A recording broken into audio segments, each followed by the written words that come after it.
keep this going. It's already over. Fuck. Shit. That's always my favorite part of every episode. Oh, that's creaky.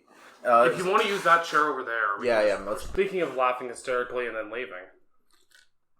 Wow, that's we're looking at a copy of the Illumination animation Grinch movie. Which I watched. I haven't, thank God. I watched it because nobody was around to hang out with me. And so I watched the Illumination animation masturbation Grinch movie. Mm-hmm. And it was terrible. I'm sure it was. There's You're a Mean One, Mr. Grinch is now a trap classic by Tyler, the Creator. Excuse me? You're excused. What? I'm fucking kidding. Why would Tyler, the Creator, lower himself to this movie? Who plays the Grinch in that again? Benedict Cumberbatch. What? Why the fuck is Benedict Cumberbatch in this movie? Rashida Jones is in this movie. Kenan Thompson from Saturday Night Live is in this movie. Fraggles? No, that's Oliver. Oliver's in this movie. Angela Lansbury's in this movie. And Pharrell! That is the most Illumination cast possible. Anyway, speaking of animated products, all of which are clearly inferior to Illumination's The Grinch. Did you know that this movie is an hour and 26 minutes and it feels like a goddamn eternity? Hey, you know it doesn't feel like an hour and 26 minutes, even though it's about an hour and 26 minutes long. It just breezes along. Sequel Decay. Yeah, I guess. Yeah. This wasn't where I was going, but I guess it applies. Fuck it. Welcome to Sequel Decay. Yay. The show where we're recording from our new downtown location. Our new office area. All that great Patreon money you guys gave us. Thanks for that, assholes. We've got Funko Pops looming down on us. We've got Clark Kent from the Garbage Pail Kids, Ash from Army of Darkness, Rick from Rick and Morty, John Oliver, who we'll talk about a bit today. Yeah, actually. Dale Cooper from Twin Peaks, Audrey Horne from Twin Peaks, and Leland Palmer from Twin Peaks. I understand a few of those references. Also, a strangely large amount of Winnie the Pooh cassettes. Fuck off. Many Adventures of Winnie the Pooh is great, and they never released it on DVD. I mean, Winnie the Pooh is fucking great. I'm not dissing Winnie the Pooh. I'm not dissing the W pizzle. I couldn't think of one. I'm sorry. Fucking. I don't listen to enough Wu-Tang Clan. But yeah. And then we got some video games over here. Let's see what we got. Videotapes. We got some Pokemans. We've got some Final Fantasy, Bayonetta, the Xbox Conquer game. That's just straight up Lola Bunny. That's Lola Bunny. How is Warner Brothers not on this? That's Lola Bunny. Also, I think that's the one that's censored. Yes. Mm-hmm. The Gandhi movie that's like 5 hours long. Some Switch stuff. And Kirby Air Ride, the only good game ever made. Oh, and don't forget about my favorite VHS tape. Can you just pull it out? It's the one right beside Pokemon, but not Mrs. Doubtfire. What is it, Stefan? Folks, Destin Howe says it's a sandblast. It's Ishtar. And right by your copy of Sling Blade. Awesome. And well, you look at this. It's one of the movies we're covering today. Oh, look at this. It's another movie we're covering today. Wow. And hold on. Let me go get it. Holy shit. I'm looking at a copy of Inglorious VHS. Wow, does the art on this front cover look like shit. These character models look nothing like the actual characters. Oh, God. Oh, fuck. Oh, shit. Oh, God. I found the other movie we're looking for. It's the good one. And this one. What? let's get this trash out of here. We're doing a double feature tonight of Vampire's Kiss with Nicolas Cage and High Spirits with, distressingly enough, Peter O'Toole. Let's get this trash out of here, too. Okay. We're channeling that Red Letter Media energy, folks. Folks, fuck that. Fuck Pac-Man and the Ghostly Adventures. Fuck whatever the fuck this is. And you know what? Fuck Halloween. No, fuck Lost Highway. Don't you fucking dare. I wasn't actually going to the throw Blu-ray. it. Fuck all that jazz. We're talking about the Grinch. We're doing it! Doing the Grinch! The episode you've all been waiting for. The Grinch! We've been driven to insanity. Clearly. Oh, look at that tape. It's Chain of Command. Fuck you, Conquer! Fuck you, Chain of Command. Give me Chain of Command. This is the stupidest opening we've had yet. It's time for the Grinch! Love that. Mom, dear, I like the episode of Sequel Decay when they throw DVDs in trash cans for 8 minutes! Fuck movies! My brain ain't doing so good right now! So that was the stupidest fucking thing we've ever recorded. I had so much fun. Everything reeks of beer now. Including one of the movies we're covering today. Fucking reeks of beer. Let's just fucking do it. We've wasted enough time. It's already 3:45. Jesus Christ. Okay, so today we're doing... Oh, introduce us in. Hello, welcome to Sequel Decay. The only movie review podcast. I'm Stefan and Salehio, and this is Chris. This is Chris Ranta. Fuck this fucking fuck. Today we're talking about Lost Highway. Today we're talking about The Grinch. Today we're talking about all that jazz. Today we're talking Halloween. about Chris, I need you to fucking stay professional right now. I don't need your fucking sass. Today we're talking about the Disney classic Lion King franchise. So we're doing Aladdin. We were doing Aladdin, and then we collectively decided, nah, fuck that. Yeah. Good answer. Yeah, there's I guess there's 4 movies of this too. And when we say the Lion King franchise, boy do we mean the Lion King franchise. Not only the original 1994 movie, but... Not only the straight-to-video sequels, but also the fucking remake. The remake, which came out, at this point, probably close to a month ago? Maybe closer to 3 weeks? I want to say, about 3 weeks ago-ish. Yeah, so we're a little late on it, but God knows I wasn't rushing out of the theater to see it, and also I went to the Maritimes for a Well, week. I was trying to rush out of the theater so I didn't have to watch it anymore. Well, yeah, at that point. Ooh, fuck. Owned! Owned with facts and logic! Today's episode isn't about the movies. I mean, it is. It is, of course. It is, but it also isn't. It's... So we're going to throw these movies away again? I hope that was empty. That one's good. The tape? So, obviously we're going to be talking about the Lion King movies, and we're going to give our thoughts on every Lion King movie. But we are also going to be talking about the... Awful remake. We're also going to use this as a vehicle to talk about Disney. Yes. And the Disney Renaissance, the Disney Michael Eisner straight-to-DVD period, and the... Disney Bob Iger live-action remake period, which we're currently living in. Exactly. We live in a society. We live in reboot hell. We live in a rebooted society. So, it's about the movies, but it's not about the movies, I guess.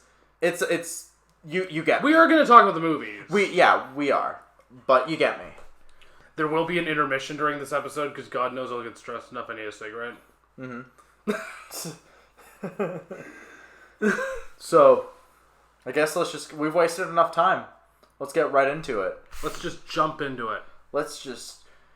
Hey, it's Philip DeFranco, and let's just jump... Okay, anyway. Sup, you beautiful bastards. Hope you're having a fantastic whatever day it is today. On one hand, Nazis are bad. On the other hand, people who are fighting Nazis are pretty bad, too. You ever think of that? I want to hear what you think. I'm gonna pass it off to you, the audience. Yeah. But, Jesus, we're going all over the place. We're talking about 1994's The Lion King. Chris? What do you want? Just tell us about 1994's The Lion King. It's all on you, buddy. Do it. The Lion King is... I don't know how many movies they had done for the Disney Renaissance at this point. I think it was... I don't know how much exactly. I know it was post Little Mermaid and Beauty and the Beast. Yeah, it's definitely post Aladdin. And definitely post Aladdin. Yeah, so because Aladdin was 92? I think it's about the 4th or 5th. Okay, so The Lion King is a fucking masterpiece from the 90s. Mm-hmm. It is their 32nd Disney animated feature film, and I guess the 5th one during the Renaissance. Okay, that's about right. It was directed by Roger Eilers and Rob Minkoff, one of which went on to direct Stuart Little. Mm-hmm. There's a lot of people credited as screenwriter. Holy shit. Yeah, it went through a lot of rewrites. Yeah, apparently. Jesus Christ. It stars Matthew Broderick, James Earl Jones, Jeremy Irons, Moira Kelly from Twin Peaks. Mm-hmm. She played Donna in Fire Walk With Me, actually, because Laura Flynn Boyle didn't want to come back. Oh, interesting. Yeah. Nathan Lane, Ernie Sabella, Rowan Atkinson, Whoopi Goldberg, Cheech Marin, Jim Cummings. They're all here, boys. Yeah. And if you don't know the story of The Lion King, it's because you were born last night. So, what'd you think of The Lion King, Stefan? Listen, I'm just gonna go ahead right out and say it. I fucking love this movie. It's one of my favorite movies. All contrarian Lion King hot takes are boring to me. I don't care about them. They're boring. Stow them. I don't care that it's a ripoff of Kimba, according to some people. I don't care that it borrows a lot of plot points from Hamlet. I don't care. It's not. I don't think it's a particularly racist movie. I don't care. It's not interesting to me. It's boring. Shut up. I love this movie. It's great. It's awesome. It's even like watching it now. Like it's like an hour and 20 minutes long, but it still has this epic feel to it. It's beautiful to look at. It's beautiful to listen to, and it holds up beautifully. Like even relative to other Disney Renaissance movies, like it's probably the best looking of them, I would say. I would say it's either this one, Aladdin, or Beauty and the Beast for best looking. I think Aladdin is a little more dated, I not by much, but no, fuck that. Aladdin still looks stunning. It looks. I've never said it didn't look good. I just think Lion King looks better. But Chris, what do you think about the Lion King? I mean, I fucking love it. Who doesn't love the Lion King? It's a nice movie. It warms my heart. Anyone that says that Timon and Pumbaa aren't your best boys, you're fucking wrong. Mm-hmm. The best thing about the sequels is that Nathan Lane got a paycheck. Skipping ahead a little bit, but it's true. Uh-huh. Matthew Broderick's good in this movie. That's a rarity to see sometimes. Mm-hmm. He's really bad in Simba's Pride. Yeah, he's really bad in both of the sequels. I mean, yeah.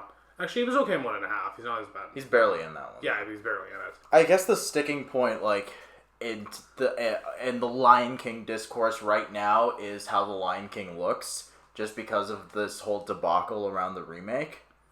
Yeah, and I still kind of stand by, if they wanted to remake it to update the visual aesthetic of the movie, they're fucking stupid. Yeah. When we did our Spider-Verse review, I mentioned that Spider-Verse is a movie that, like, there's nothing that looks like it. Yeah. Lion King, I kind of feel the same way, but obviously not to the same effect. It's not quite as out there as Spider-Verse. Mm-hmm. But, like, I can't recall seeing a movie that quite uses, like, this kind of blend of techniques to the extent that it did. Yeah. Like, you have a lot of traditional animation with a lot of, like, really textured shading. You have a lot of very painterly background designs. Mm-hmm. You have CG animation during the Wildebeest Stampede. And it blends together beautifully. Like, it's incredible to look at. It was revolutionary for its time. I think it was the first Disney Animation Studios movie to use CGI. And it's still incredible to look at. It hasn't aged a day. Well, that's funny you say that, because the Lion King remake is actually the first. Shut up. Is actually the first live action remake of the Disney live action remake camp to use only CGI. Fuck off with that. Like, even like the first song. I don't need to tell you what Circle of Life is, but it still looks incredible. It's spectacular to look at. Like, it commands you to just stop whatever you're doing and watch. Yeah, like, Actually, I would say that about all the musical numbers in this movie. So Elton John and Tim Rice did the music for this. Yeah. And for those of you who don't know, I'm a big Elton John fan. Elton John's great. And I think every single song in this movie is great. Mm-hmm. Like, I can't think of any off the top of my head that I think are lesser. Yeah. What's your favorite? Oh my god. I always have I Just Can't Wait to Be King stuck in my head all the time. Uh-huh. And I mean, obviously I love Can You Feel the Love Tonight. Even though, as much as I love that song, I kind of prefer Elton's recording of it. Elton John's recording of that song is fucking beautiful. Beautiful. Like, the film version is fine, uh-huh. but I don't think it has as much of the emotional punch as, like, Elton John's recording of it does. Mm-hmm. I Just Can't Wait to Be King is the most cheeriest, bounciest song ever about hoping that your dad dies. Yeah, basically. And then he got his wish. Eat shit, Eminem.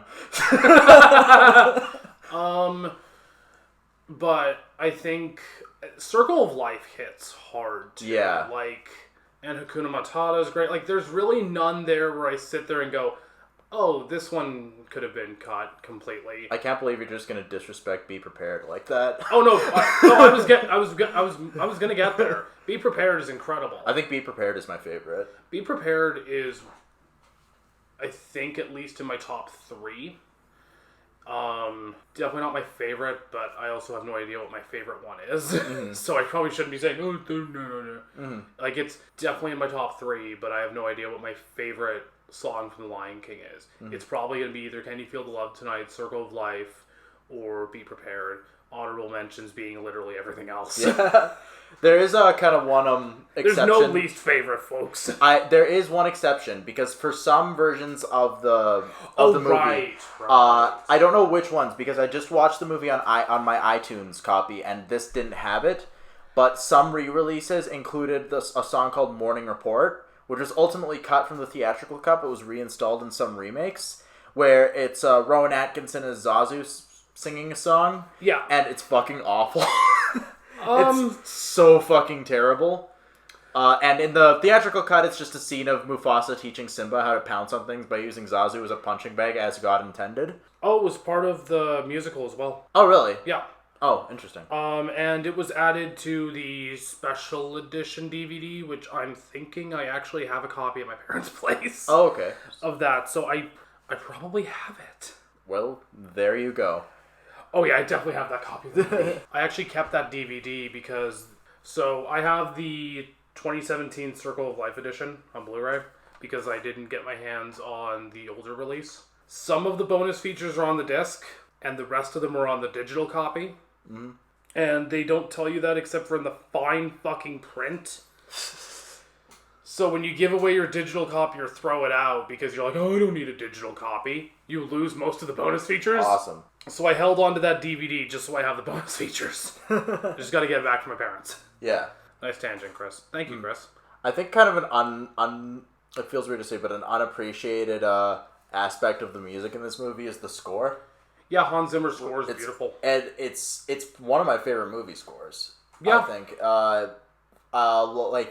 Simba's theme is great. The song that usually plays when he's talking to Mufasa in the stars, and there's like a more dramatic version in the final fight at Pride Rock. Yeah.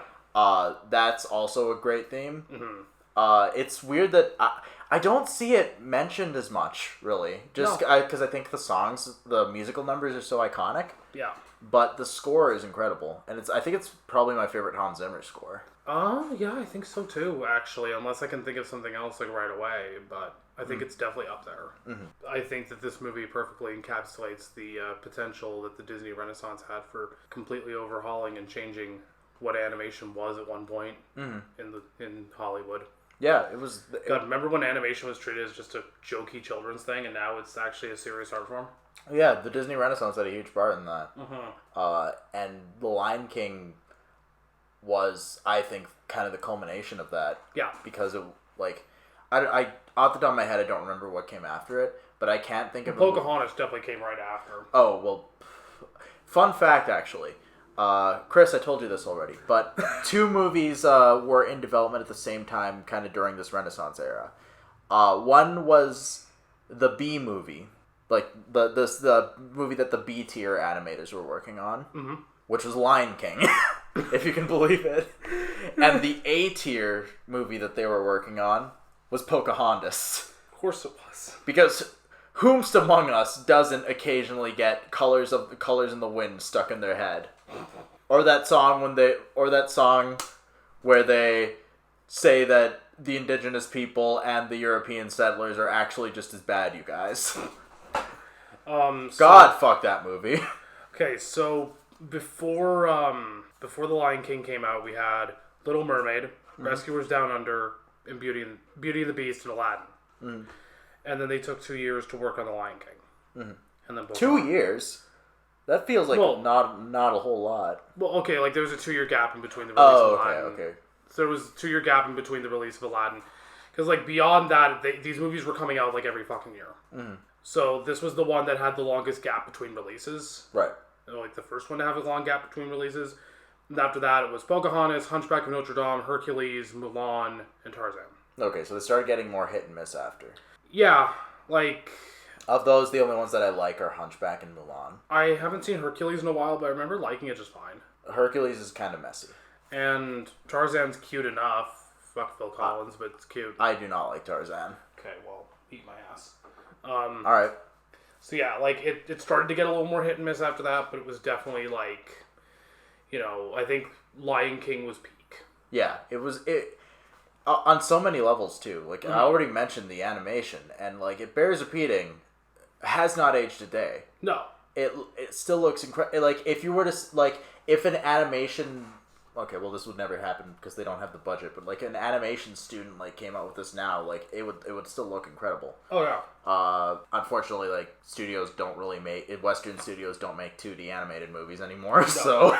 No. I guess we're not going to see that, but it's absolutely... I love how I don't know what you would call it exactly, because I'm not an art student, and I don't do animation... But where, like, you can see, like, the color, like, the light reflecting off the characters. Yeah, no, the way that they do that, like, the shading is, like, absolutely beautiful. Yeah, and they actually replicate it to, I mean, not as heightened, not as good, but, like, similar effect in the sequel. Yeah. And that's actually the coolest part of the animation in the sequel. But it's the only good part of the animation in the sequel. Pretty much. But we'll get to that. We'll get to that. I have things, but... Yeah, like, I think The Lion King is not only peak Disney Renaissance in terms of animation, I think it's peak Disney Renaissance in terms of themes. In terms of messages, in terms of, you know, treating children like, you know... Adults. Well, not adults, but, like, not treating them like idiots. Yeah, like, not talking down to them, exactly. Like, introducing them to the harsh realities of life. Yeah, like death and... trauma and having to pick yourself up after a tragedy and you know, accepting responsibility and accepting your destiny in a way. Hakuna Matata is the greatest song about accepting hedonism. And I guess the part after that is about rejecting hedonism. This is a very deep movie. Yeah, it's a very conflicted movie where it's like, well, you could just do this for the rest of your life, or you could actually get off your fucking ass. Yeah, do something about it. Take responsibility. And I think Simba shows more active, like, transparency and responsibility as a servant of the people than any of our elected representatives right now. I'd vote Simba in. Fuck that. I would only vote him in if Timon and Pumbaa were his VP. I'd be down with that. Yeah. I like... Okay, we'll get to that when we talk about the sequel. But Nathan Lane for president. I guess that kind of leads us into talking about the characters. Yeah. I don't dislike any of them. No, like Scar is... The introduction of Scar is one of my favorite introductions of a character in the last, 25 years? Yeah. Life's not fair, is it? No, like, the best thing about that is, like, he brings it down, and then he's basically, like, just delivering this soliloquy, like, very Shakespearean. Very Shakespearean. Like, he may as well have had the skull in his hand. Yeah. Like, it was so menacing, and Jeremy Irons is brilliant. She's so good. like, I came across, like, the clearest, I think, in my most recent viewing, like, Jeremy Irons as Scar is, like, this extreme manipulator. And just this, he's very, in the sense that he's self-pitying, but he's incredibly smart, and he knows how to play people. Oh, for sure, yeah. Whatever. He's brilliant at just manipulating and fucking with individuals. Like, He is kind of creepy and menacing, but, like, I get why Simba would, like, look up to him as an uncle, as a little kid, because he can put on a charismatic face. Yeah. Or he can, like, deliver, like, these venomous lines, but not in a way that a little kid would understand them. Yeah, like, he's very, like, I guess, for lack of a better word, like, very cheeky about it. Yeah, he is a brilliant combination of campy and very dark and menacing. Oh, yeah. No, Jeremy Irons is, like, top tier in this. Like I said earlier, Matthew Broderick is probably at some of his best here. Yeah, he's good. Like, it's nowhere near, like, Ferris Bueller or Election or even The Cable Guy, but, like, fuck, he's really good. Yeah, yes, you heard that correctly. I liked it. Way more than I should. But, yeah, like, he's wonderful in this, and Simba's just probably one of, like, a wonderful protagonist. Yeah, he's a very simple protagonist, but a very effective one. Yeah, he's incredibly effective. Timon and Pumbaa are probably some of the best comic reliefs of the Disney Renaissance besides the Genie. Not an especially high bar, but yes. Like, I would say that Timon and Pumbaa and the Genie are probably the only good comic reliefs of... Well, and I guess Mushu. I remember some of the ones in Little Mermaid and Beauty and the Beast not being awful. Oh, yeah, and I guess I forgot about Beauty and the Beast. That's a good movie. Mm-hmm. How should I forget it, though? It's a tale as old as time, supposedly. Song as old as rhyme. Are we still talking about Beauty and the Beast? I'm fucking done. Yeah, like, Timon and Pumbaa are, like, excellent comedic characters. They're not overused. They're not overused. I am actually genuinely shocked that Nathan Lane's ad-lib, like, big ad-lib towards the end of the movie, didn't feel dated. Which one was it? The one where he's like, what, you want me to dress in drag and do the hula? Luau! That was improvised. He just said that straight up. It's like, yep, that's still great. This is a G-rated movie. I think that's my favorite part of the movie, too. I think my second favorite, like, vocal performance besides Jeremy Irons, though, is James Earl Jones. I think this is probably, like, besides Darth Vader, what he's best known for. Right? Motherfucker, have you never seen The Sandlot? Of course I've seen the fucking Sandlot, Chris. I wear a fucking Sandlot shirt. Then that should have been your hint. He's known for other movies. Motherfucker, have you never seen Coming to America? Are you excited for the sequel to that? No. Is he coming back for that? James Earl Jones is coming back for it. Oh, Jesus. So is Eddie Murphy. The poor guy. I don't know how much more you want to say about the cast, but they're all great. Rowan Atkinson as Zazu is like... Rowan Atkinson is so good in this movie. Yeah. I love Zazu so much as a character because he just feels like somebody like... Because his job is like the least important shit, but like it feels like Mufasa just keeps him around because he legitimately enjoys his company. What the fuck does he... And he's like an occasional babysitter or something? Yeah, occasional babysitter, gives the morning report. Uh-huh. And Rowan Atkinson is better as Zazu than John Oliver. Oh, yeah, we'll get to that later, because I definitely have words on that.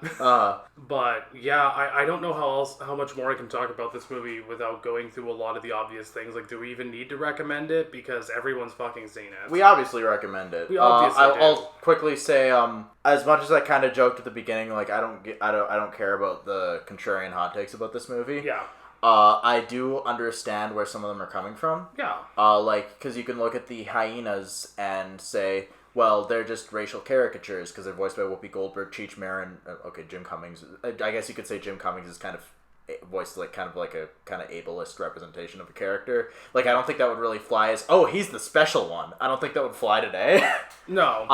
But I don't think they don't really point him out as that either. Not really, but I kind of get that, but I think if your barometer is they include bad minority characters, like, there's also a lot of very well, like, heroic minority characters. Like, James Earl Jones is in this movie, Madge Sinclair, Robert Guillaume. Yeah. I think this movie does have some, like, classist undertones. Mm-hmm. And in the sense that any story about a monarchy will have them. Yeah, of course. But with that said, like, that doesn't really bother me as much, and if you've listened to this show long enough, you know where my political affiliations lie, and I still fucking love this movie. Yeah. It's one of my favorite movies, easily in my top 5 of all time. I don't think it's in my... I don't even think it's close to my top 5, but I absolutely fucking love this movie. Disney, bro? Definitely. I think it's my favorite Disney animated movie for sure. Oh, easy. Like, no doubts about it. This or Spider-Verse are my favorite animated movies of all time. I would say this and Aladdin are my 2 favorite Disney ones. Mm-hmm. And yeah, of course I recommend this movie. Of course. Yeah. You'd be stupid not to. Exactly. So, Time to talk about the sequels. If it feels like we breezed through the first Lion King, it's A, because everybody's already said everything that can possibly be said about it. Yeah. And B, we're more interested in the period that it represents, which is the very kind of peak of the Renaissance, and then what came after. Whereas the movies were slowly starting to not get as well. The movies were starting to get less well received, with a couple exceptions. And they were also starting to not make as much money. And if you know anything about Disney, They sure do like their money. Boy, they like money. You probably know more about it than me, because you did a little more research, but I will start by kind of quoting Michael Eisner, who at this point was the CEO of the Walt Disney Company at this point. I quote, "The pursuit of making money is the only reason to make movies. We have no obligation to make history. We have no obligation to make art. We have no obligation to make a statement." Unquote. Chris, you want to tell us about the straight-to-DVD era? So, about 25 years ago, the Disney... Yeah, actually 25 years ago. Came out in 1994. Mm-hmm. 25 years ago, Aladdin and the Return of Jafar came out on video. It sold 15 million VHS tapes and grossed $300 million, becoming one of the best-selling films on video of all time. So fucking successful, they made enough. And that's the thing. So these movies, these straight-to-video sequels were... Well, at least Return of Jafar was made by the Walt Disney Television Animation division. Originally, Michael Eisner wasn't really on board, apparently. And then they went for it. Anyway, I don't know what exactly convinced them, but apparently Jeffrey Katzenberg was the one who was like the most impressed and really like spearheaded the thing. Jeffrey Katzenberg doesn't know what the fuck he's doing, so that makes sense. I shouldn't say that Jeffrey Katzenberg doesn't know what the fuck he's doing, because I actually do know what they're doing here, we can read into what they're doing. It's making a very cheap product in order to maximize their profits. And they did that. Because they'll be able to sell these things on the name, because they're all sequels to stuff that's either from Disney's quote-unquote golden age, yeah, or stuff from the Renaissance. Yeah. Which are just sold purely based on their name. Yeah. It's the kind of the purest example of products being sold off of other products. Yes. And it's obviously less money to make something for VHS and delegate it to one of your smaller studios than it is to make like an actual theatrical sequel to Aladdin or Lion King or Little Mermaid or Beauty and the Beast or Snow White or Cinderella or whatever. Yeah. So this was a more cost-effective way to make a very quick profit for as little expense as possible. Yes. And then after that, in 1996, the Walt Disney Company opened the Walt Disney Animation Canada Studios. No. What they did was say, we're just going to make cheap products to maximize the profits. Yeah. That's exactly what they fucking did. And give these animators that we outsourced the jobs to little to nothing to work with. Yeah. I think most of them were either in Australia, Canada, or the Philippines. Mm-hmm. And just give them like no financial backing to work with, but just make it look like passable at a squinting glance. Yes. And the 2 separate animation facilities in the country, which were Toronto and Vancouver, mm-hmm. were supervised by a former Canadian public television executive. You know, the kind of person that should be fucking supervising your animation division. What the fuck? Because if there's anything that Canadian public television is good at ensuring, it's quality. I do love Kids CBC. Remember Nanaland? Oh my god, I do. How about We 3?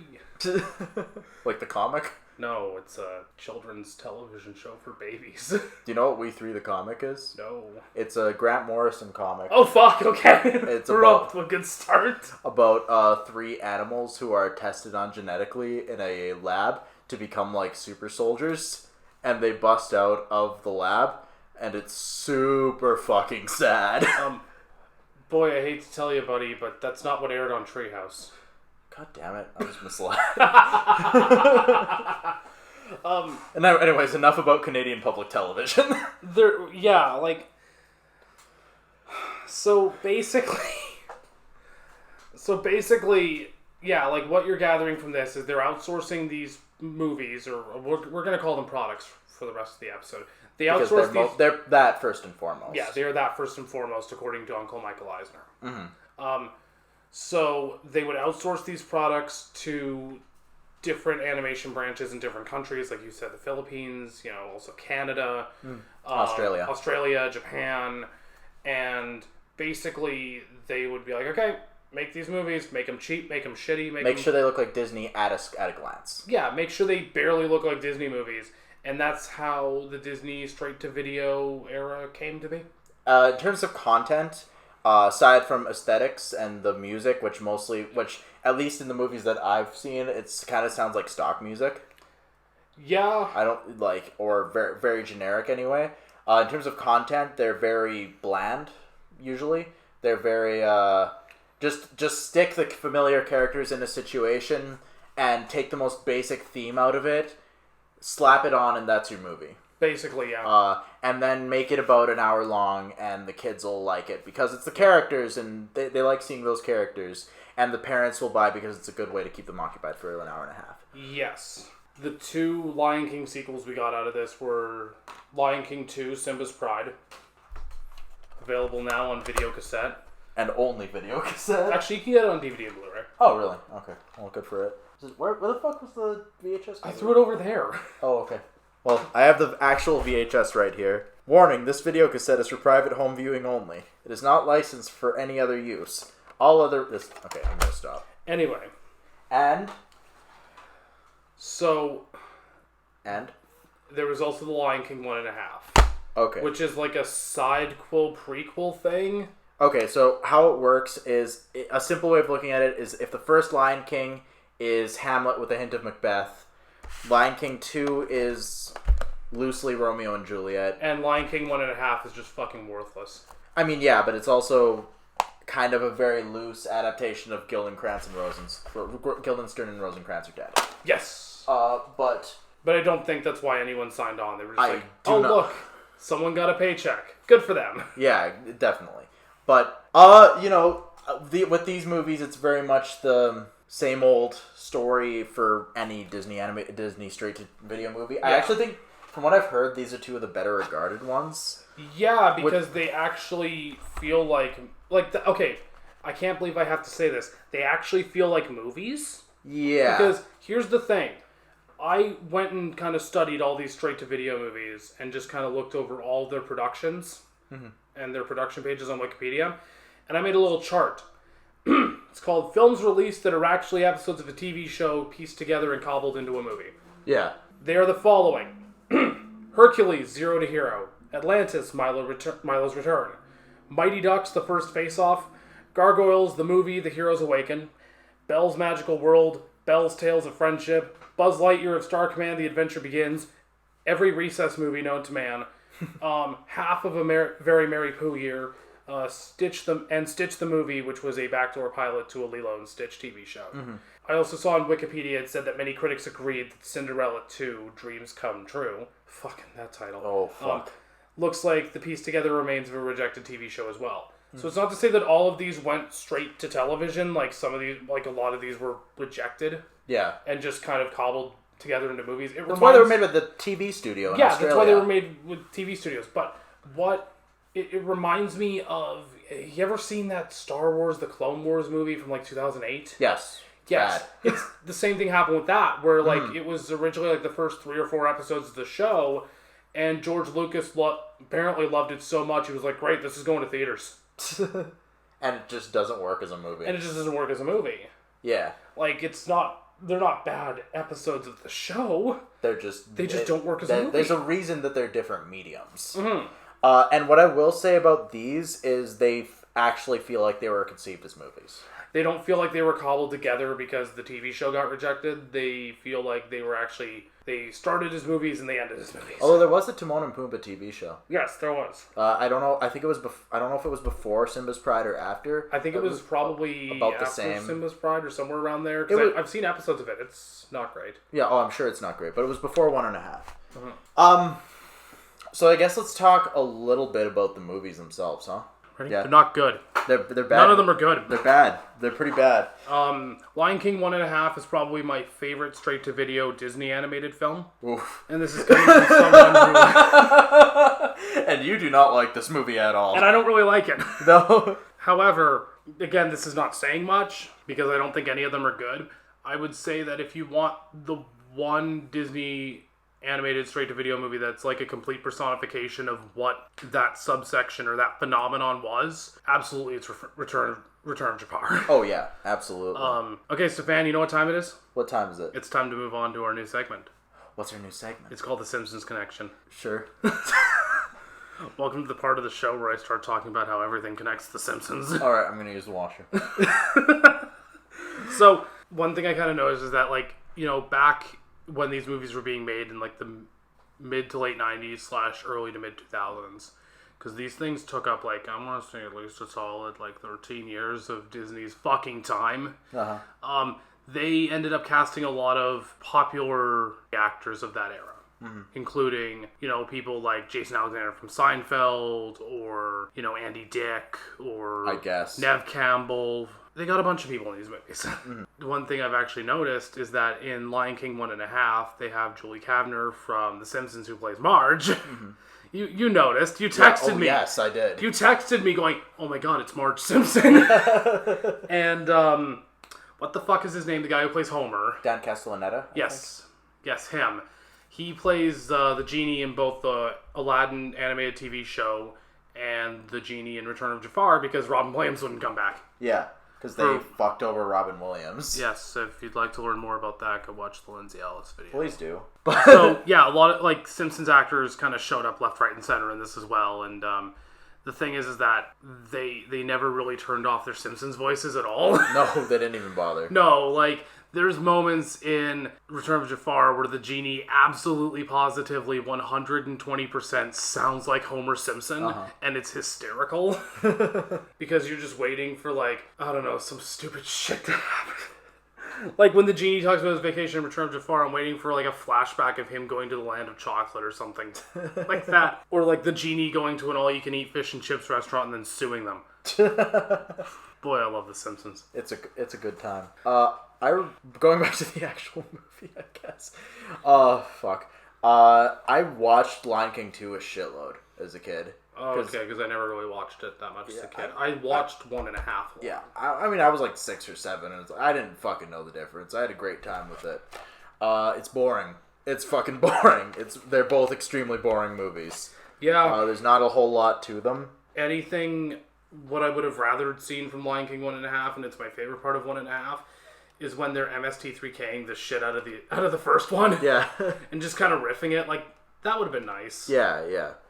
But as like a special feature to the first movie or something. Oh yeah, as a special feature of the first one. But like, imagine like Mystery Science Pride Rock 3000 presents The Lion King. Yeah. Talking about being boring for a second, they didn't... Oh yeah, because you have a lot of experience in that. Have you been talking to my girlfriend again? The music in this is incredibly bland. In both of them, really. Both of them, Of course, because of course they are. They didn't really have the budget to... Actually, Elton John came back and Tim Rice came back for, I think, at least one song in 1.5. Like, the music in 1.5 isn't that bad. It's catchy, at least. Yeah. But in Lion King 2, it's just kind of...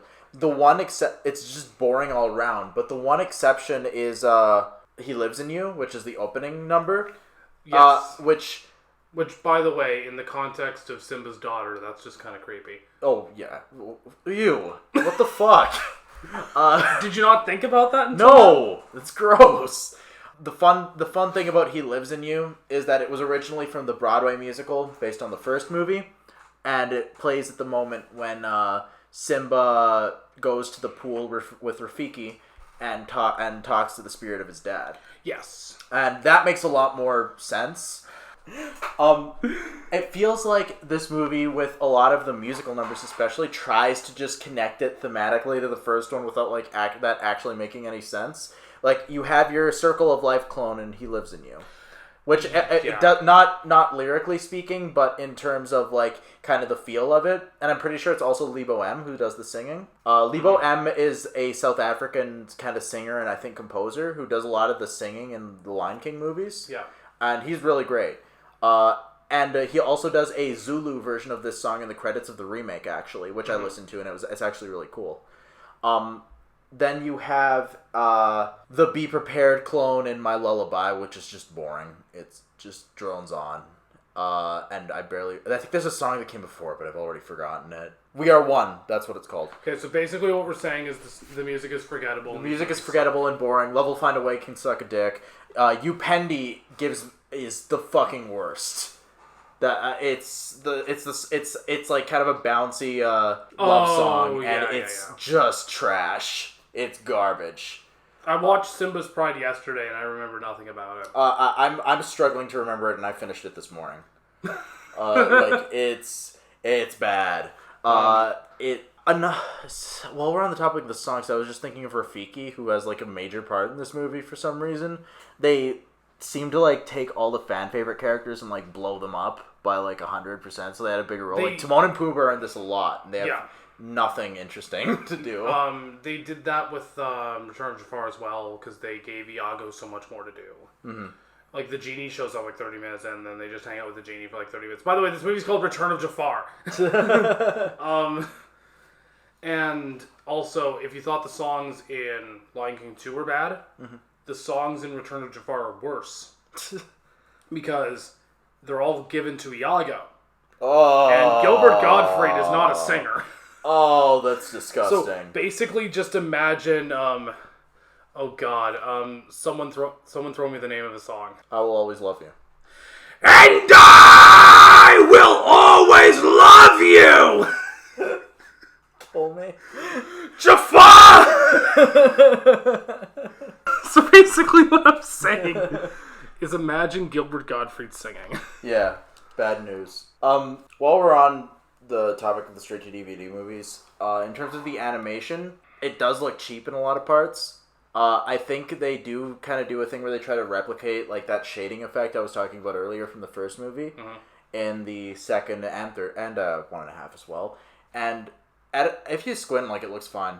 It looks perfectly fine. Like, I would honestly say that the animation in 2 and 1.5, it's one of the better straight-to-DVD ones. Like, animation-wise, they're both the best. Although they both look really good. Yeah. For straight-to-video. Yeah. Although you can tell a lot of the time, that's missing frames. Yeah. And especially during He Lives in You, you can tell there's a lot of you can tell, like, because they try to do kind of the sweeping shots from Circle of Life. Yeah. And they look okay to good for the most part. But they won't quite mesh together the different animation styles as well. Yeah. So you'll have this kind of painterly savanna, and then you'll have a shitty white zebra like kind of drawn over it. So they try to do the same thing as the first one, where they blend all these animation styles, but it doesn't ever quite come together cleanly. Yeah. Yeah, it's just kind of a mishmash of animation. Oh, right. I guess that's what we were talking about when we led into Iago, was they decide that Timon and Pumbaa needed a lot more screen time. Yes. And same with Rafiki to a lesser extent. But I think that's probably to bring the kids in more than anything else, because they don't actually do anything funny. Not really, or no. interesting. Not really, no. Yeah. Oh, I'm going to bounce back to the animation. The one, like, awful thing about the animation, sometimes, a couple things actually, is the grass sometimes looks like straight up, like, copied out of, like, Minecraft or something. Yes. Even though Minecraft never existed. Yeah. And so what if, and believe me when I say this, what if Minecraft was actually stealing from The Lion King 2 Simba's Pride? Notch, you hack. Fucking noob. Yeah. Eat shit, Notch. Fuck you. Also, when there's fire, the fire looks awful. Like, Yes. it looks pixelated and shitty. Yeah, the fire looks really fucking bad. It looks like something out of an Xbox game. Kinda. Maybe Yeah, more... kind of, actually. Yeah. You're not wrong. Yeah. I'm almost done talking about anything in these movies because they bore me. I like that Simba in the second movie is just one of those dads who wears those 10 rules for dating my daughter shirts. What you do to her, I do to you. Know that I don't mind prison. Get the 411 before you need the 911. Simba is one of those dads that looks like a thumb and just wears those shirts like out in public and he's just not ashamed of them. No. And then 1.5 is basically what I've ever seen in The Lion King but with more fart jokes. Oh my god. Okay, that's actually something I want to talk about. So, like, a great thing about the original Lion King is that in the Hakuna Matata number, there's like this weird like aside with Pumbaa where he starts singing about how, you know, when he was younger, like, people wouldn't go near him because he farts and he stinks. He's disgusting. He's a warthog. And what was really smart about that sequence is that, you know, right before he's about to sing fart, fucking Timon just goes, nope, not in front of the kids. Yeah. And that was really funny. Yeah. And that was funnier than A, any of the fart jokes in 1.5, and B, the fact that they explicitly say the word fart and then fart in the Lion King remake. Yeah. It's like, haha, you remember that? No, not really. I'm 8. Anyway, let's move on. The Lion King 1.5. Okay. Or not 1.5. Sorry, Lion King 2019. Okay. Do we recommend the straight-to-video movies? No. No, there's not really any reason to watch them at this point. No. Like, I think knowing the history is interesting. I think, yeah, sure, the history behind them is interesting. But that doesn't justify learning anything about these fucking movies. Yeah, the first one is easily, the first one is the only Lion King experience you need, I think. The second ones are just kind of completely disposable. Yeah. If you really need something like more Lion King to kind of distract your kids for however much time, there is like a show called The Lion Guard that neither of us have seen because it's intended for very little kids, but it's kind of a sequel to Lion King that supposedly takes place between Lion King and Lion King 2. Oh, okay. They actually do like that because Kiara's in it. She's a supporting character. And I obviously haven't seen it, and I don't intend on shitting on it because it's for little kids. No, it doesn't matter. And everything I've heard about it is that it's good for that age range. It's probably fine. It's probably good. So if you or your kids need something to Lion King to consume, like, that's probably your best bet. If my nephew or niece wanted to watch it with me, like, yeah, that's probably what we'd go to. Yeah. It's or the original, yeah, obviously. But so I'm talking about the remake. Yeah. Okay, so immediately after the straight-to-video Disney era, which was basically used to ape off of the success of the Disney Renaissance. Yeah, this is right at the time when, like, theatrical Disney movies are starting to get, like, really bad, too. Yeah. Like, you had stuff like Home on the Range and Brother Bear.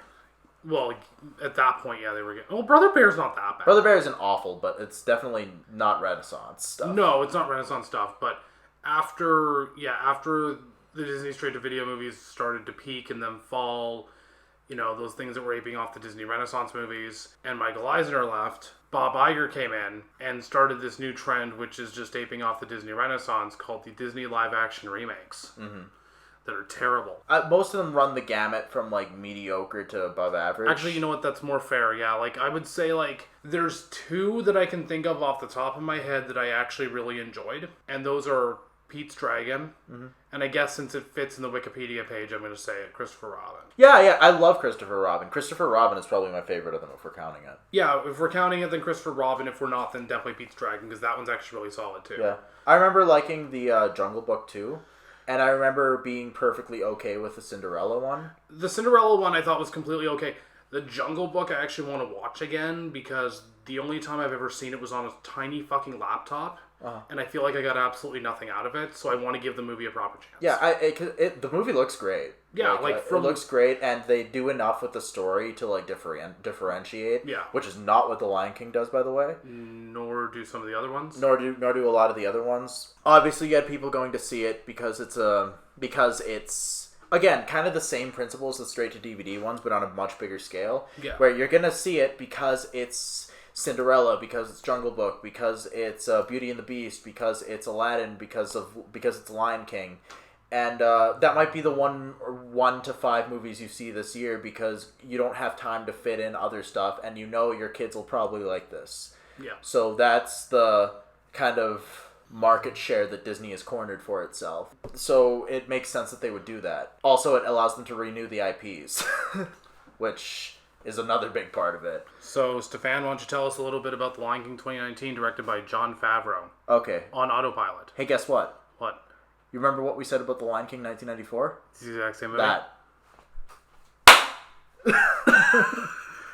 That was crisp. It's stunning how completely unoriginal this movie is. I would also say the same thing about Aladdin, because I saw both of them. And we were originally going to do Aladdin for this episode. Yeah, because I watched Aladdin, and then I called you, and I said, this is fucking terrible. I'm on it. Well, not terrible.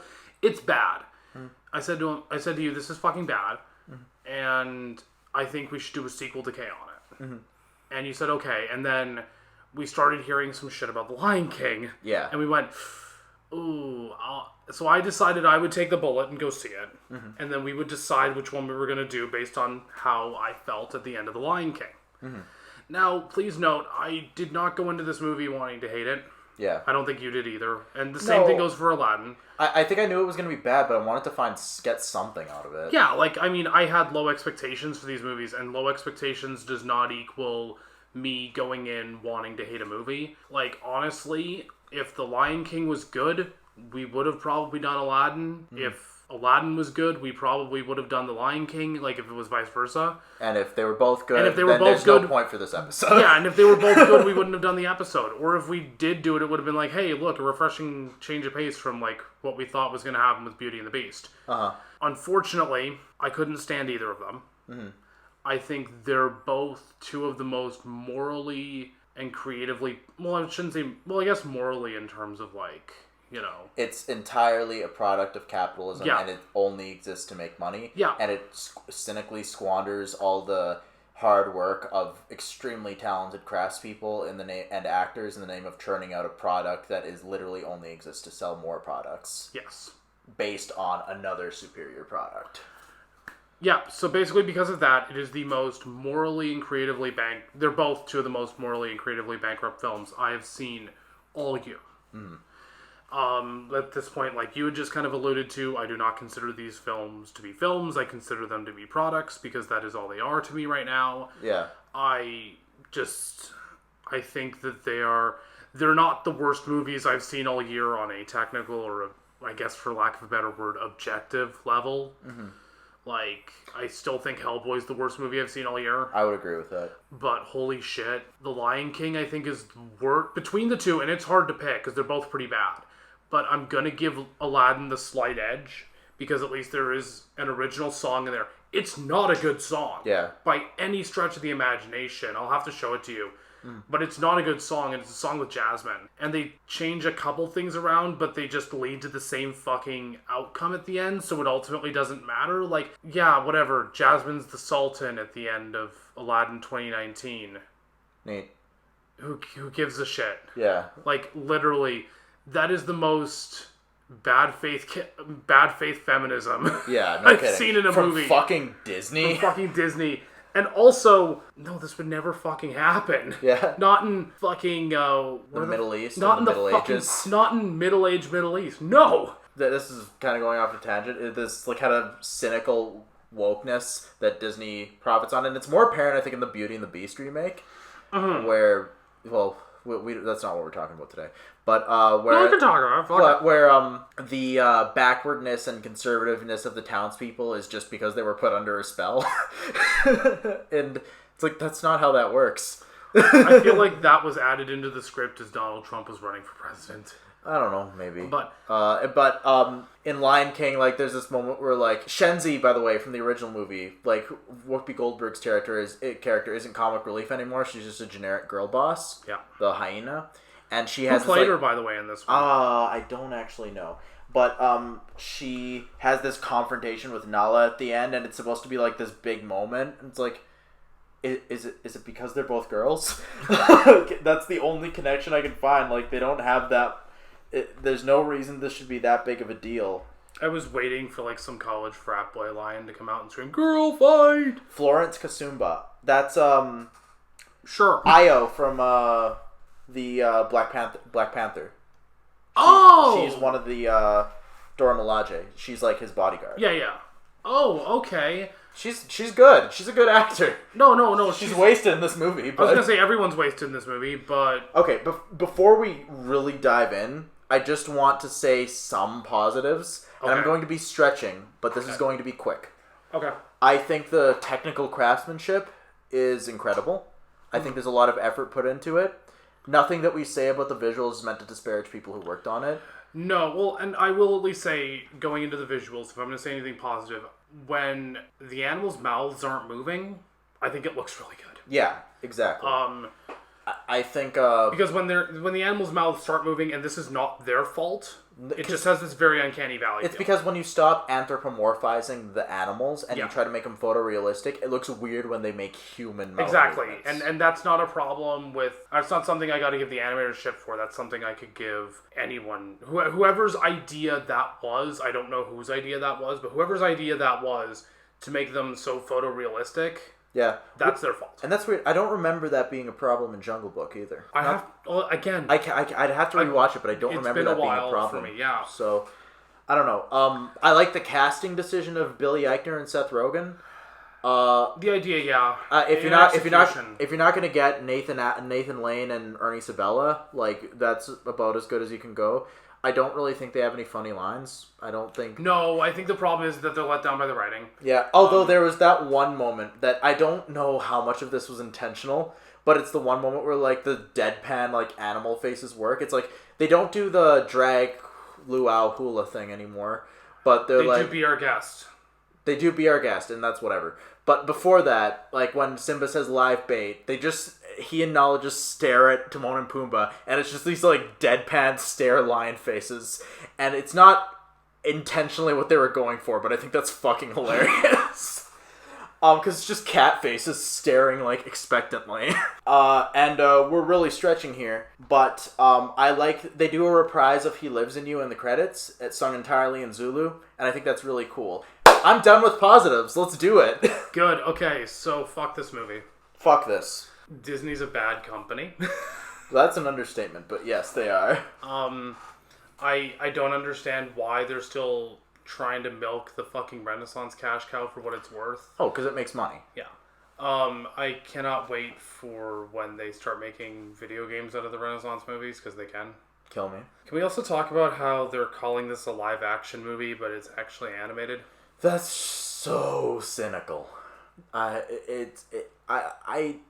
To put my tinfoil hat on, it really feels like they're trying to denigrate, like, 2D animation at this point. I think so, yeah. Like, that's the only, like, as tinfoil hatty as that does sound, would be shocked if it was true. Yeah.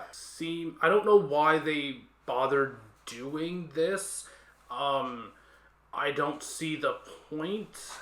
I also never saw the point of Aladdin. You're talking about the artistic point. Because the financial point is very clear. No, the financial point is crystal. Yeah. But the artistic point just isn't. Like, I don't know why Jon Favreau decided to sign on for this. I don't know why Guy Ritchie said, I want to do Aladdin. I don't know why Bill Condon wanted to do Beauty and the Beast. I don't know what made them go, I'm so attached to these products that I just want to do it.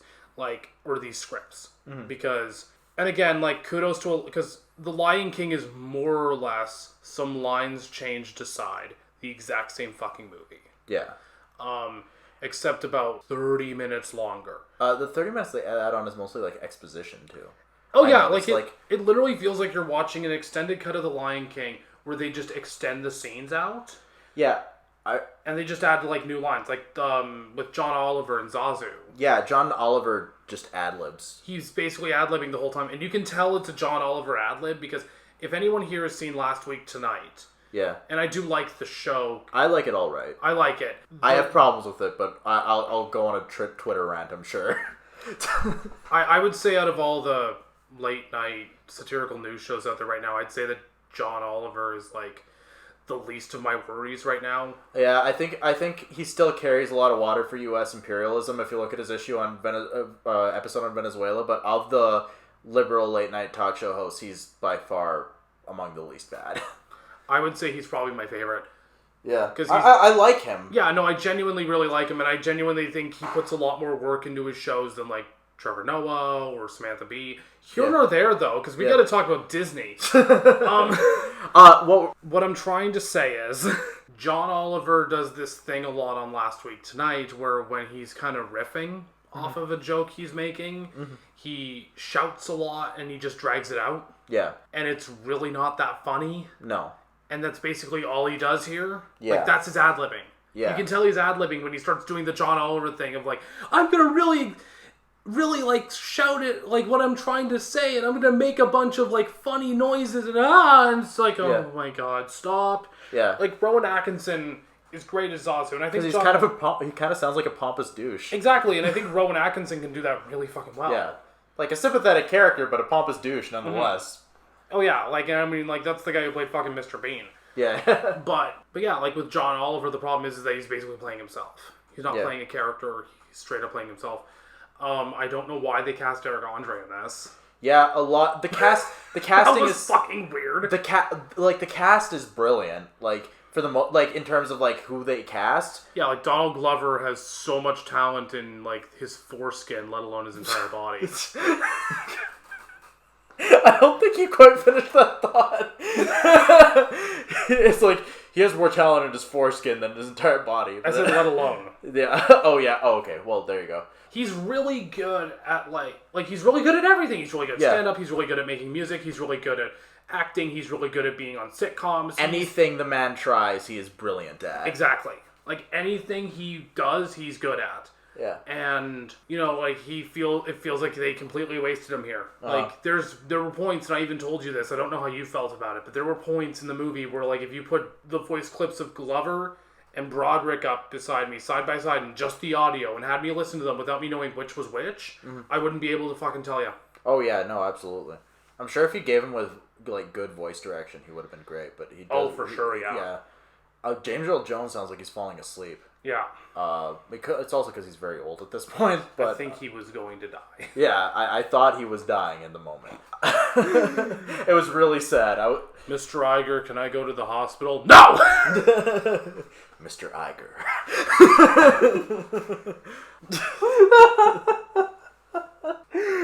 I think I'm having a stroke.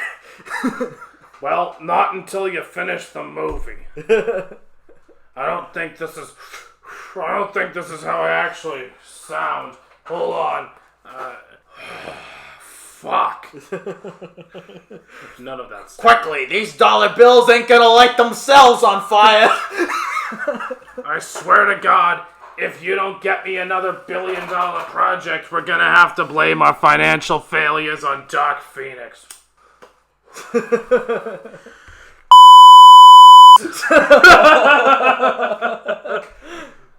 Going back to your point about Eric Andre though, and the hyenas, like I mentioned, like they change all the names, but I'm just gonna use the original names because those are the ones I remember. Like Shenzi, played by Florence Kazumba, is a generic bad guy. There's nothing interesting about her character.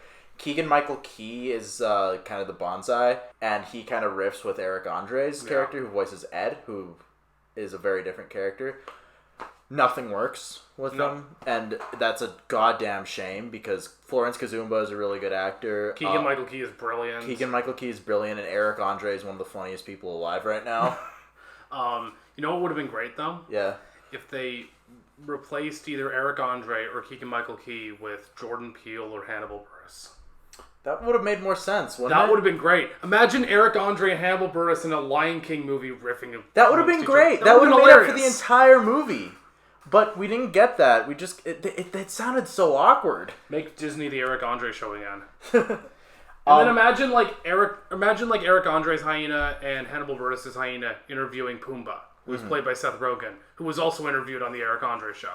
Yeah. I wonder what that sad interaction was like. Mr. Andre, do you remember Mr. Rogen? I sure do. Oh, fuck yeah, you're right. Mr. Rogen, do you remember Mr. Andre? I prefer to forget. They really do Scar dirty, don't they? Who the fuck plays him again? Chiwetel Ejiofor. Never would have fucking guessed. And he's another great actor. Oh yeah, he's terrific. Oh yeah, no, nothing against him. He's a terrific fucking actor. But never would have fucking guessed. Just like with Donald Glover. Never would have fucking guessed. I didn't even know Keegan-Michael Key was in this movie until a minute and a half ago. Yeah. I wouldn't have guessed that was Keegan-Michael Key. I wouldn't have, I mean, if I didn't know about Eric Andre, I wouldn't have been able to guess either. Yeah. Be completely honest with you. They're given no fucking voice direction. They are given nothing to do. They're any discernible traits that they have as actors, and this includes everybody in the movie, are gone. Yeah. The only exception to this is Beyonce, and that's because she sings at one point. Yeah. She has that one... There actually is an original song in this movie. It's called Spirit. And isn't that the song that plays in the background while... Simba's running back to Yeah, that was the only original thing I saw in that movie. Everything else is, like, the exact fucking same. Granted, I'm not a really Beyonce fan, but I thought the song was completely forgettable. Yeah, like, I will tolerate that. She's a great singer. It's just I don't remember this. I will say good things about my queen bee. I am a white girl. Please don't smoke a cigarette while we record. Well, I guess it is time for intermission, isn't it? Welcome back. We've been gone for about 10 minutes. For you, it's been 0.2 seconds. But for me, it's been about 10 minutes. Mm-hmm. Okay, so back to Lion King 2019. Oh boy, let's talk about the visuals and the music. For as much technical craftsmanship that went into this movie, and incredible craftsmanship, like we mentioned, it sure looks bad. Yeah, it sure doesn't work. The idea of photorealistic animals that talk doesn't work. In fact, it's very disturbing. In fact, you're not wrong. Like we mentioned earlier, like when you try to give like human lip movements to a photorealistic animal, it's always going to look weird because their bodies aren't built like that. Bingo. That's why cartoons will usually anthropomorphize them so they can actually display approximations of human emotion. That's what they do in The Lion King. Like, lions don't make those faces. Yes. They don't smile. They don't frown. They don't do whatever the fuck Nala was doing in Can You Feel the Love Tonight? Which, wasn't that done in the daytime in this one? Yes. Another thing I wanted to bring up, like 95% of this movie is shot in the daytime, including Can You Feel the Love Tonight? It's in broad fucking daylight. But you didn't hear they were going to actually rename the song Can You Feel the Love this mid-afternoon? Nothing romantic happens in the mid-afternoon. Oh, you've never been to my house then, have you? Fellas, do you ever do the thing where you lay rose petals on the bed and light scented candles, and your girl comes home for her lunch break, and then you're like, hey, I've really missed you. She's like, I've been gone for 3 hours. I gotta go to work. Fuck off. That's when you look at your girl and you're like, hey.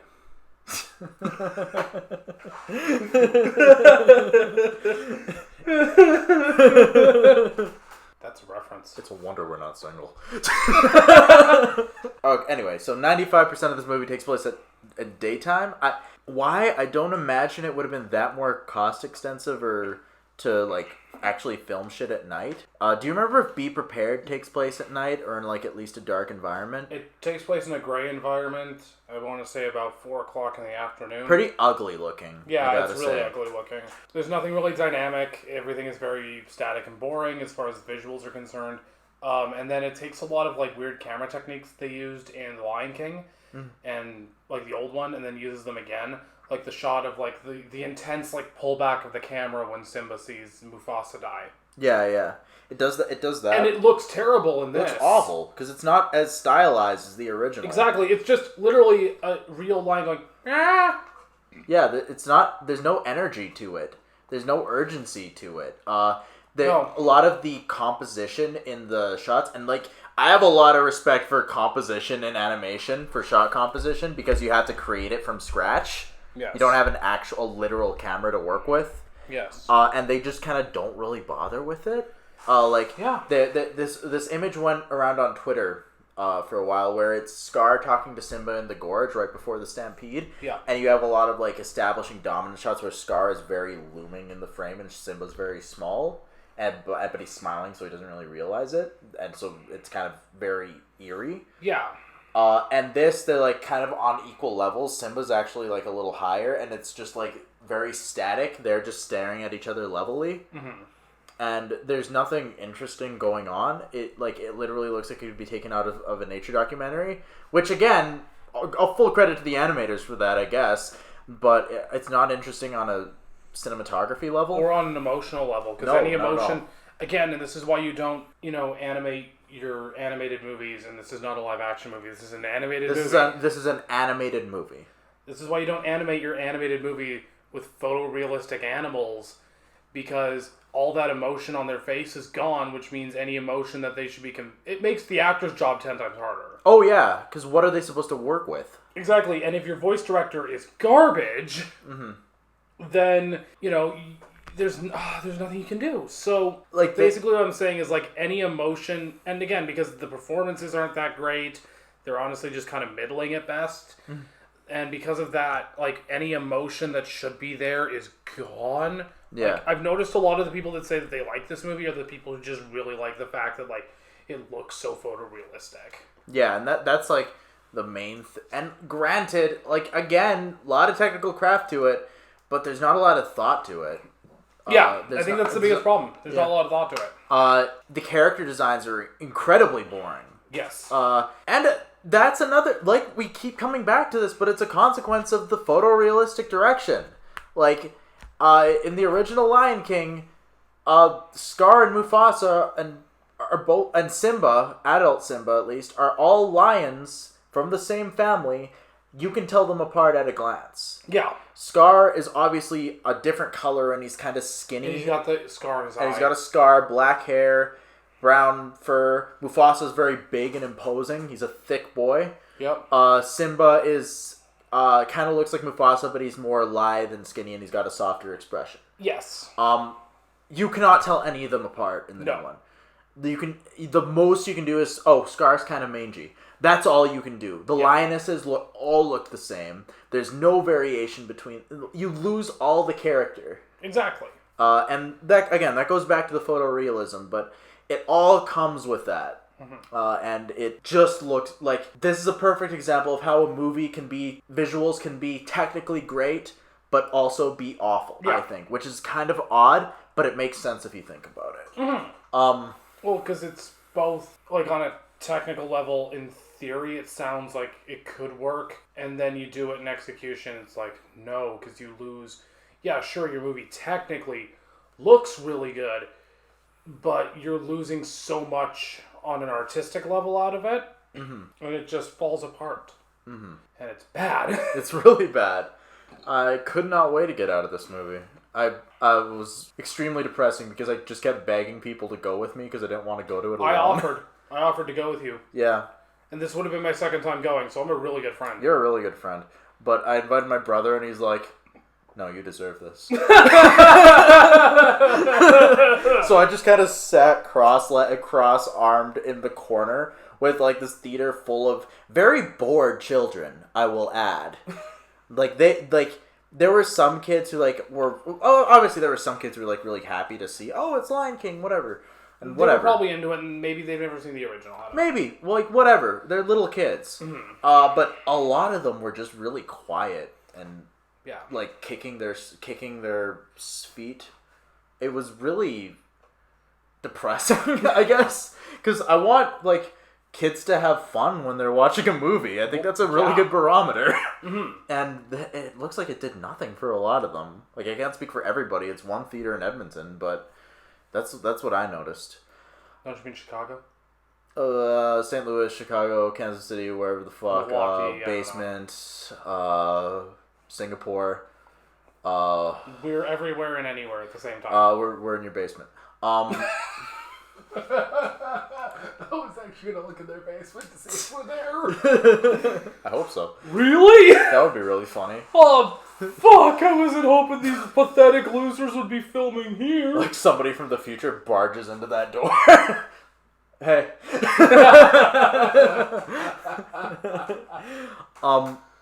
I guess I don't know if you have anything more to say about the visuals. Not really. I think we've said it all. Okay, I mean, it's tough to talk about the music too because I think it's really flat and boring. The music too. Yeah. Like there's no emotion in Can You Feel the Love Tonight? No. It's just Donald Glover and Beyonce singing, and they're both good singers. Well, okay, but that's what frustrates me is that everyone wanted to go see it because Donald Glover and Beyonce were going to sing Can You Feel the Love Tonight together. Yeah. It's like, yeah, in theory, that would fucking work. In execution, it's so boring and soulless and just a waste of both of their talents. They don't change any of the lyrics either, and that's the least they could do is at least twist it a bit. Circle of Life is exactly the same.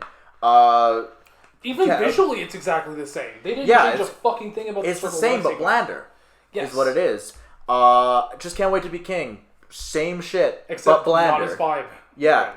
Yeah, not as vibrant. No energy. Yeah. Low energy. Very sad. Small dick energy. Can You Feel the Love Tonight? Same idea. Be Prepared was absolutely butchered. Oh, yeah. I think... my brother told me this, and I haven't confirmed it, but it sounds like they threw it in at the last minute. Oh. And that's why it's incredibly short, and the most music you get is like a bass line, and like the hyena saying, be prepared, and then Chiwetel Ejiofor kind of monologuing over it. Yeah. And it's really awkward and boring. Yeah, I remember. Yeah, like, it just feels like they just kind of cobbled that together at the last minute. And, like, it's really hard to kind of talk about this shit because it's so hard to be able to repeat the words. It's boring. Yeah. In so many unique and different ways. The fact that we've done it as much as we have without I feel it getting boring is a testament, I guess. But yes. But it is very boring. Now, please stop staring at your copy of Halloween. I don't recommend this movie. So No. I'm just going to stare at this copy of Halloween for a bit. This is a bad movie, and I don't recommend you watch it. I don't think you're missing anything by just watch the original. Just watch the original. It's so much shorter. It's way better. It's 30 minutes shorter. It's a much better film. It looks way better. There's no reason you should watch this one over the original. Precisely. I would say that, yeah, like, if you want to introduce your children to The Lion King, yeah, you're better off just watching it at home. Take your kids to something else. Yeah. But take your kids to go see Dora the Explorer. Which I heard is okay. Which I heard is completely fine. If you're going to see the movie as an adult based on nostalgia, go see Once Upon a Time in Hollywood. Go see The Farewell if it's playing near you, because it opened wide. And it's a beautiful movie. Or better yet, steal this movie and turn it off 15 minutes in because you realize it's bad. Yeah, and because you had said it earlier, like, the average moviegoer goes to see, 1 to 3 movies a year? Yeah, because they don't have the money to be going to a lot of indie stuff. They don't have the money to... They also don't even always have the theaters that are playing them, because sometimes they're just playing at art house theaters. Yeah, exactly. So they have to go to... They're usually restricted to the big money-gouging theaters that obviously take a huge chunk out of the budget if they're going with a family. Mm-hmm. So they pick one of the event movies because the kids will like them, probably. Yeah. And they're generally at least okay. So that's what they're going to gravitate to, and that's just the reality of late stage capitalism, and which therefore also tempts studios to make more movies like that. Yeah, which has led us into this fucking mess. Okay, so I don't have anything else to say, but I am going to quote David Ehrlich of IndieWire. Okay, who writes, and I quote, "Unfolding like the world's longest and least convincing deepfake, Jon Favreau's almost photorealistic remake of The Lion King is meant to represent the next step in Disney's circle of life. Instead, this soulless chimera of a film comes off as little more than a glorified tech demo from a greedy conglomerate. A well-rendered but creatively bankrupt self-portrait of a movie studio eating its own tail. I couldn't have put it better up. No, fuck no. Like, that's almost perfect. Jesus Christ. It's a really upsetting time. Like, again, a middling movie at best, but just an awful for what it represents. Let's wrap this up by saying a little bit of because until the revolution happens and we hang Bob Iger from a pike. We're not keeping that in. We're gonna keep getting this. Like, Disney's not gonna stop because this clearly makes money, and yeah, people are getting wise to it. No, they're not. Well, critics are, and people. It seems like the general public to an extent is, but it's still making a shitload of money. That's the problem. Is that The Lion King made $1 billion. Yeah. Or it's at least. It's already at $1 billion. I think it's already crossed the $1 billion mark. Oh fuck. And Disney's already bitching and moaning because their profits aren't as high as they wanted them to be, even though they have the highest grossing movie of all time under their belts right now. Yeah.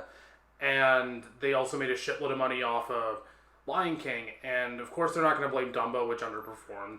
They're going to blame Dark Phoenix. It really is an indictment of capitalism that Disney has been allowed to get to this point. Yeah, Disney's already made at least $3 billion this year, and they're already bitching. We didn't make 3.5. Man, it's truly disgusting. Oh yeah, it's fucking disgusting. Abhorrent. But they're not going to stop. No. That is until the profits stop. So I guess what we're talking about is like what they should do about these movies, at least to make them more artistically fulfilling. I think we're both in agreement that they should not be remaking movies like Lion King. No. Or Aladdin. They should be leaving. If you can remake Aladdin, just do it differently. Yeah, or if you're going to remake a movie like that, you got to put a new spin on it, because if you're just gonna copy paste, like, what's the fucking point? You're just gonna get more Lion Kings. Yeah, I remember Jungle Book was pretty good for that. That's from what I remember anyway. Pete's Dragon, you've said, is a pretty good example. Pete's Dragon does a really good job at taking the general premise and going somewhere completely different with it. Mm-hmm. So does Christopher Robin. And I think Mulan looks like it's going to go in the same direction, at least on Mulan actually looks really cool. Yeah, Mulan actually looks okay. Mm-hmm. If you're looking at and also look for Disney movies that were a cool premise that could be improved on. Yeah. Treasure Planet, Atlantis. Hell, I'd take Black Cauldron. That would be interesting. That would be really, because that's a fucking dark movie already. So, it'd be cool to see what they could do with it. You don't need to touch Emperor's New Groove. No. You don't need to touch, what Renaissance movie haven't they? Oh. They were thinking about doing Nightmare Before Christmas at one point. That's not a Renaissance movie. Why? Fuck that. This is disgusting. If you're gonna do this, and if you're gonna touch a Renaissance movie, fine, I guess, for financial reasons, whatever. If that's what you want to do, they're not sacred. They're not sacred. They're these haven't ruined the originals for us. Yeah, those were movies originally made to make money too. Yeah, it's just they're good. But if you're gonna do it, take them in a different direction. Find ways to improve upon them. Make them interesting. Yeah, this isn't tough. Yeah, make them interesting. I'd see a Hunchback remake. That'd be cool. Don't touch Pocahontas. Just leave it. That was a mistake. Just don't. The only good live action remake of Pocahontas that will ever exist is Terrence Malick's The New World. The hell is that? It's literally like a 3-hour Pocahontas movie. Oh. Starring Christian Bale, Colin Farrell, and it's directed by Terrence Malick. Oh, okay. And it's really good. It's about the settlers coming in and Pocahontas and all that shit. Oh, okay. And it's a beautiful fucking movie. Okay. And it's 3 hours. Okay. But it is objectively probably going to be better than the Pocahontas live action remake that's going to happen. So. Eventually. It's going to happen eventually, and it's going to be racist as fuck. Because there's no way to touch that story in a Disney way that isn't going to be just awful. Yeah. Because the original is already awful. Or if they do end up trying to make it woke, it's going to be that fake bad faith woke that Aladdin is. Yeah. And it's definitely going to end with... But then the native... It's still going to end with the same thing as... But then the natives and the whites, you know, they figured out the differences and worked together. Friends, yeah. Yeah. The real Pocahontas is the colonialism we defeated along the way. Yeah. Thanks to the Green Book. I can't wait till they start wanting to renew the IPs for the modern Disney movies and they start getting on Tangled and Frozen.